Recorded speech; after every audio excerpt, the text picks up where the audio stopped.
Trump and Lynn Patton, Vice President of the Eric Trump Foundation and Senior Advisor of the Trump campaign. Thank you, ladies, for being here this morning. Looking lovely. Thank you for having us. We know that guy. You know that guy, Lara. You know him pretty well.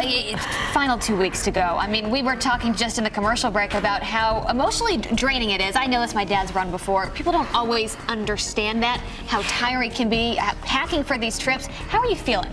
Well, we feel great, actually. You know, you see the support that Donald Trump has, and there's no disputing the people that are coming to these rallies. He's still getting 15,000, 20,000 people 3 times a day sometimes at these rallies.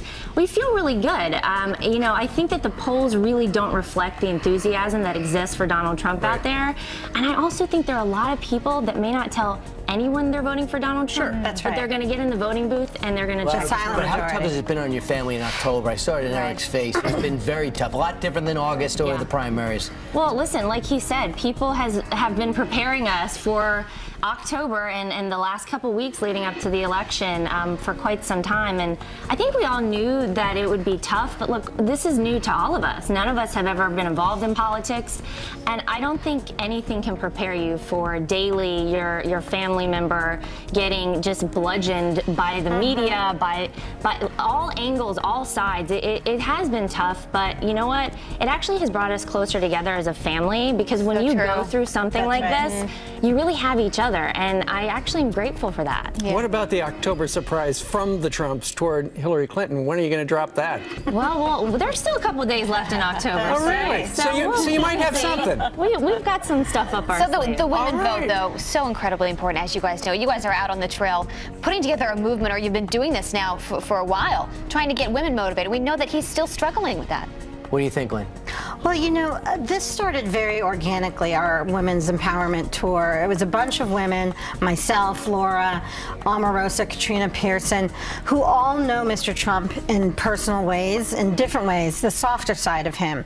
And we were tired of the false narrative that was out there, and we decided to join together, go out on the road with Diamond and Silk, too, who I'm sure you know, and, you know, tell our version of Mr. Trump, the version that we know, which is the private Mr. Trump, which is, you know, the true Mr. Trump, which is the Mr. Trump that we all know and love. Well, I want to get your story before we go, because a lot of people wonder, what's it like to be married into the Trump family, something that you know well. What was it like when you first met the family, when you first met Donald Trump? Well, it's intimidating to meet your future in-laws in any capacity, let alone when it's Donald Trump. I have to tell you, when I first met him, I was so shocked by how engaging he was with me. When Donald Trump talks to you one-on-one, he really looks you in the eye. He speaks very softly. He's very different, I think, than the Donald Trump that we see up on stage. And I was really impressed by, you know, that personal level that he got down to with me. And it was really amazing. And the entire family, I mean, you guys see it all the time. I'm so lucky to be part of such a great family, and it's truly a blessing. Sure, and Lynn is part of the family as well. She Working with Eric for a long time. You know, Sister from another mister.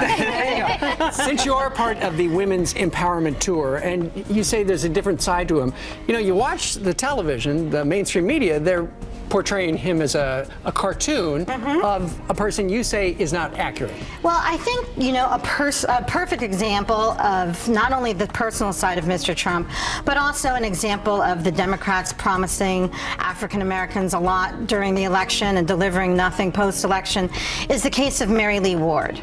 She was a victim of predatory lending, and the Democrats paraded her around back in 2011. There she is right there. Oh, that's right. There she is. The same predatory lending by banks that pay Hillary Clinton hundreds of thousands of dollars for speaking engagements, but yet engage in discriminatory practices against women and minorities. She was actually Mr. Trump's private personal guest at the debate in Las Vegas.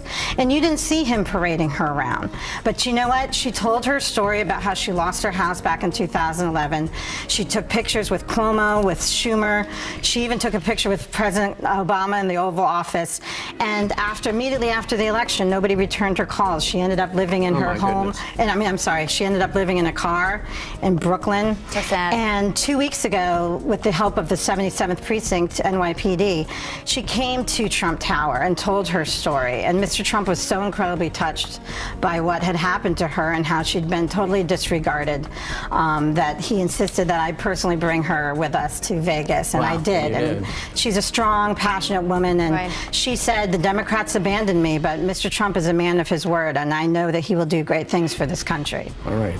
Lynn and Laura, thank you very much for It's been a crazy stopping by. ride for you guys. Good luck the next Thank 2 you. weeks. And a sprint to the finish. Thanks, ladies. All right. Meanwhile, straight ahead on this Monday, they volunteered to go to war, getting a bonus in return.